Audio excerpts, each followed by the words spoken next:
Hello everyone, this is Ricardo Lund, head engineer of Rakoon Sound Studios, and I want to welcome you guys to another episode of our Tips and Tricks show, where we share information about our equipment and show you how we use it to make music. In this video we're going to be taking a look at the RD8 from Behringer, the newly released clone of the TR-808 from Roland. And we just got it in the studio, and we have played with it, we have recorded with it, and we are ready to give you our review on it and our thoughts. So we're gonna be taking a look at the hardware. We're gonna be giving you kind of like a quick start, how to get started to make beats on it, and just a little bit of our opinion on it. So without further ado, let's get right into the video.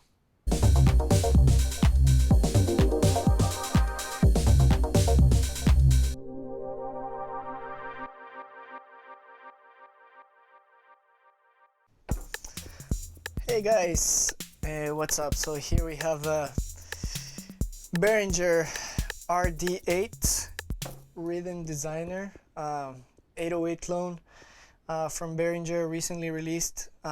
This is a fully analog clone of the TR-808 from Roland. There have been many clones released from the TR-808. And this is the latest one. You know, there's a lot of hype in this machine, and we just got in the studio and we think it's pretty cool, you know. Obviously it has almost the same interface as a regular 808, but as of any modern machine, you know, it has a few bells and whistles added to it, which we think are pretty cool. So we're gonna walk you through it. First of all, let's talk about a little bit of the hardware itself. It's pretty well built, especially for the price point. You know, I think it did a really good job. I really don't know how Behringer is releasing all this stuff for so cheap. It's pretty insane. You know, the build quality is amazing. It looks great. You know, it also has individual outputs in the back for each of the instruments. It has MIDI connectivity, USB. You can also clock it or sync it through, you know, vintage, you know, like clocking. As I said, you know, it has a few more features, and also the usability is pretty nice. I'm gonna show you that throughout this video. And you're gonna see this is gonna be kind of like a quick start, how to get the whole thing running, and also so you can get a little bit of a feel for the sounds that it has to offer. So anyway, I have a little pattern right here, and I'm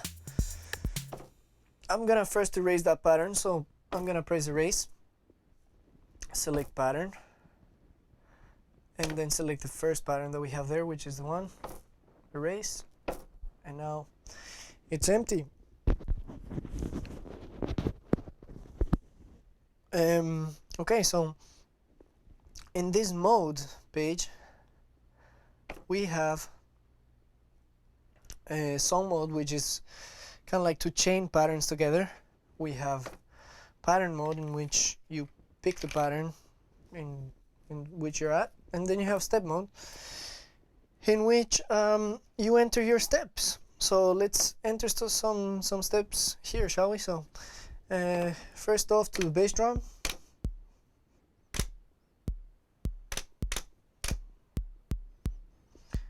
some snares. We're gonna add some close hi-hats.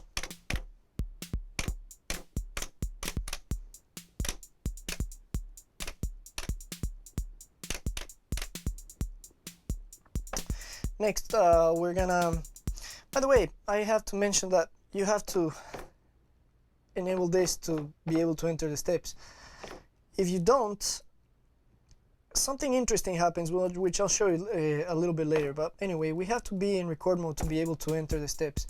So we added some bass drum, snares, close hats. Next, the open hat. So we're gonna enter this through this trigger button. So we have selected the open hat.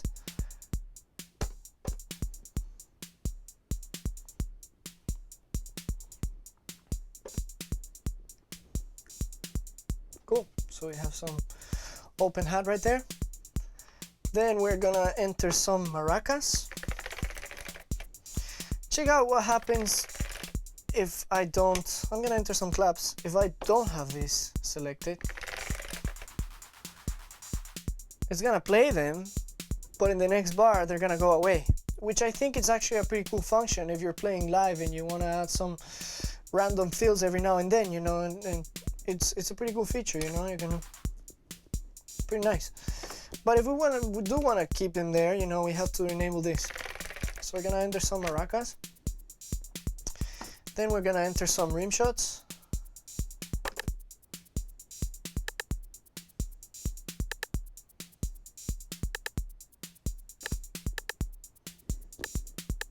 Okay.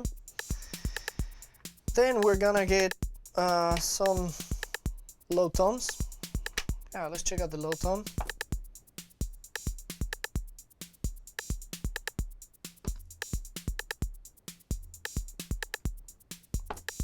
Next, let's raise the pitch a little bit in that. Now the mid tom.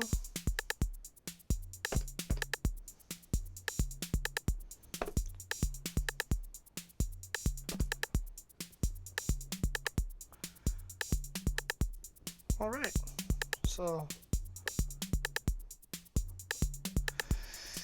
finally we're gonna enter some accents.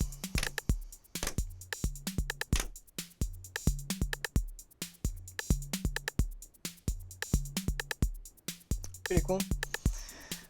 Classic Roland feature, the accent. Now, I wanna, you can get a feel more or less of the sounds. The bass gets pretty, you know, with the decay. Sounds proper. You can also on the bass drum here, something you didn't have in an 808 is the tuning. So pretty handy, pretty silly that they didn't ever add a tuning on the real 808, but this one has. Pretty nice. Now let's finally enter some cymbals.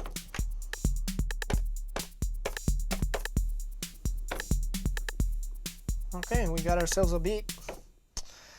Now, I wanted to show you some of the cool features that it has, you know. These are the basic features. We're gonna go over the sounds individually one by one and tell you guys what we think of each sound, you know. But first, we're gonna go through this little section that it has, which is a wave designer, which is kind of like a transient designer, I guess, which I think it's pretty cool, you know. So let's check it out. To enable it, you know, we're gonna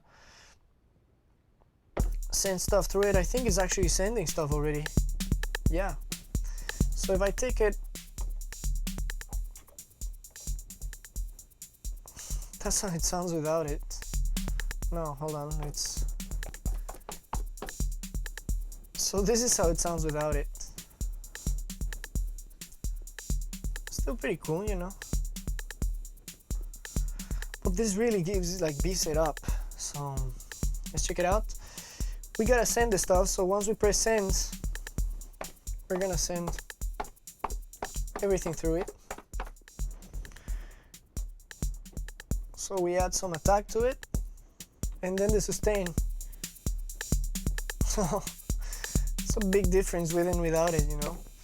One thing you should know though is that like this little section only works for, excuse me, fix this.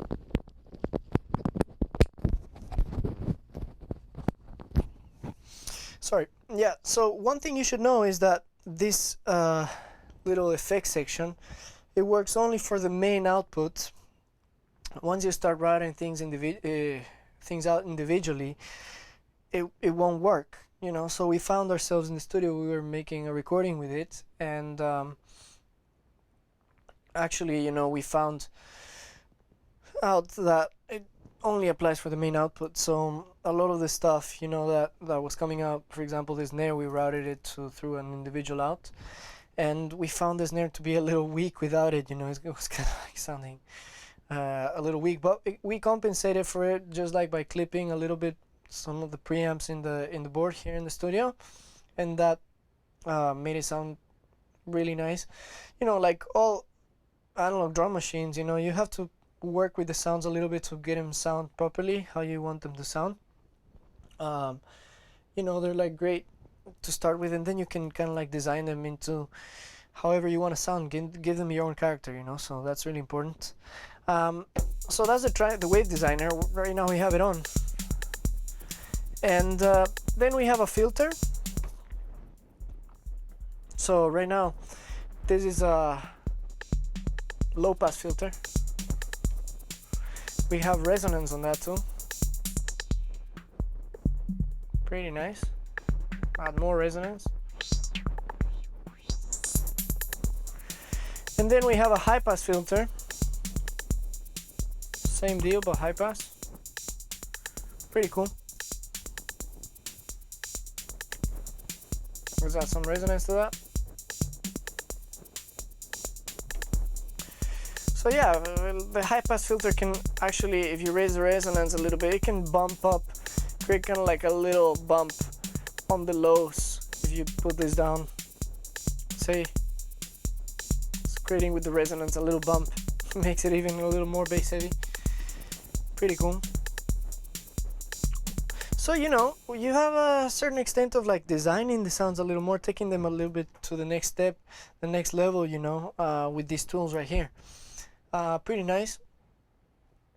Now, obviously, you know, we can program more than one bar. Right now we just have one bar, but if we wanted to program 2 bars, say we get out of the effects part and we press this length button and we make it 32, you know, 32 steps, select the 16th step of the second bar, you know, and then we get the full 32 steps, because you can, if I were to press one of these buttons, it would just like, this is step 32, I could go 31 steps, 30, 29 steps, etc., you know. So now the second bar is empty, so let's fill it up. Why not? Let's get out of this.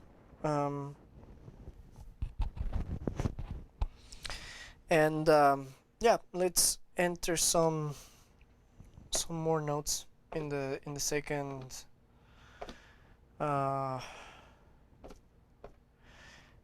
page. So let's enter some bass drums, snares, goes into the close hat.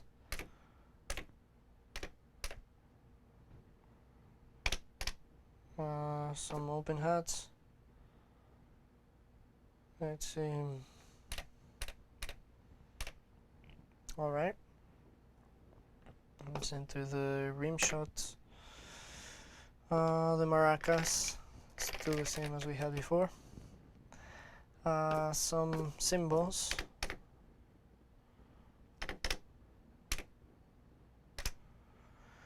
What else do we have? So we have the snare, oh, and then finally the accents. So we're on 1, 5, 9, 11, and 1. So I'm gonna do the same for the accents. And then now we have both bars working.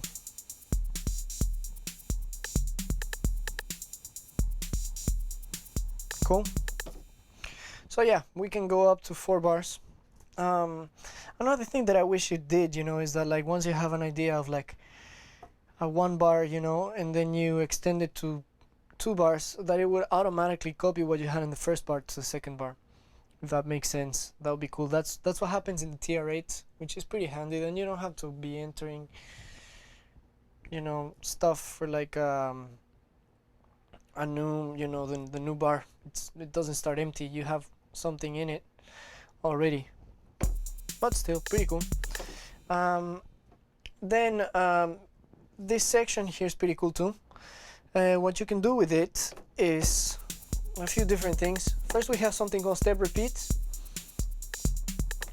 So pretty much whenever I press this trigger button, it's gonna repeat the step, not the instrument but the step. Depending on what step it is, it's gonna repeat the instrument, you know. And then this is at a different time, like 8 notes, and this is like 16. But see, if I do it on the snare, it repeats the snare. Now if I go to note repeat, this is a little different. You know, you just select the instrument that you want to repeat. So in this case, we're going to be repeating the bass drum. See?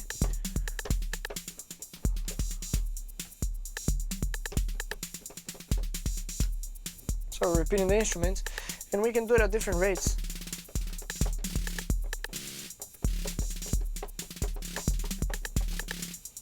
Make sense?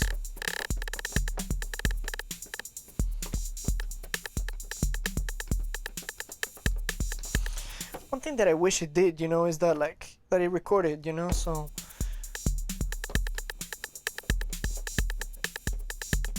it doesn't, you know. I wish maybe in a firmware update they update that, and then when you do this triggering thing, this note repeat, you can actually record, because you can get some pretty cool things, you know, that you don't really think about sometimes. Pretty cool. So yeah, that's this note repeat function. Now obviously you have mutes, you know.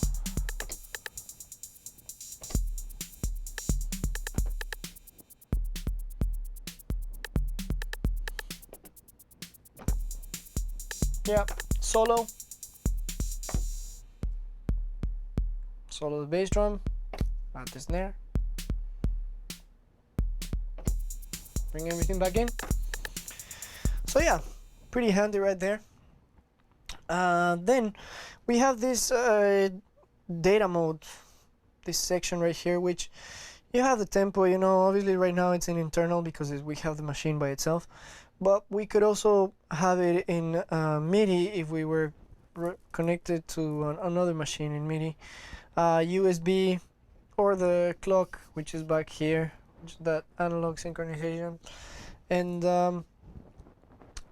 so in here we can adjust the tempo, we can add swing to the pattern, which is something that wasn't present in the original 808 either. So you can get pretty swingy, or completely straight as we were before. And we have this probability, which is quite interesting. What it does is, right now it's at 100%, so it means that like all the steps are gonna trigger 100% of the time. But if we put it, say, at 50%, that means that only, you know, it applies to all the instruments, but it will be like, it will play all the instruments just 50% of the time. It's quite interesting. If you get it like in the right percentage, you know, and stuff, you could get some quite random effects, which I like. You can also bring it back to 2%, and now it's almost not triggering anything. Just 2% of the time. You know, if you get it up to like, I would say 95% or something like that, would be kind of cool, you know, because every now and then you get like some empty steps. Pretty cool stuff. And then we have this flam, which is also quite interesting. As you can see. Yeah, it sounds, I don't know how, well, I don't know how I'll find the use of that. Maybe I'll have to play a little bit with it, but yeah, it sounds almost like a delay on it. You know, everything sounds a little flammed. Yeah, pretty nice. So yeah, I mean, that's the drum machine. You know, it's as I said, you know, pretty simple to use. Has the regular usability of any Roland drum machine. They copied the workflow pretty to the spot, with a few extra things that actually make the workflow faster, and better for like live situations and stuff like that than like an original 808. Finally, let's review the sounds a little bit so that you guys, give us an opinion. In my opinion, the kick is pretty bang on, it's solid. You have the tuning, you have the tone to make it a little more snappy or like a little darker, but it's badass, I think. Great sound. There's snares also pretty cool. You have tone and snappy. I like it, but I think sometimes, when I was playing without the wave designer that it has here, it sounded a little weak. But like with all drum machines, I always end up treating them a little more, like give them, a little more body and a little more character as well. If you just like do the sounds as they come, without doing any saturation or any distortion or compression or any processing that you can do to the sound to make it sound a little more authentic, like make it your own a little bit too. I think in all drum machines you need to process sounds to get them sounding right. With that being said, the snare is pretty good. Then we have the toms. Conga, low tom, low conga. Those are tunable as well. We have the mid tom, mid conga. Then the high tom, high conga. Pretty nice. Then we have the rim shot, which I really like. And I noticed this, between the rim shot and the clav, there's a big difference in like volume. The clav is not as loud as the rim shot. Sounds good, but it's not as loud, So when you do those like little flips, when you're performing with it, the rim shot might be like a little loud compared to the clav, So that's one thing I noticed. Then you have the maracas and the clav.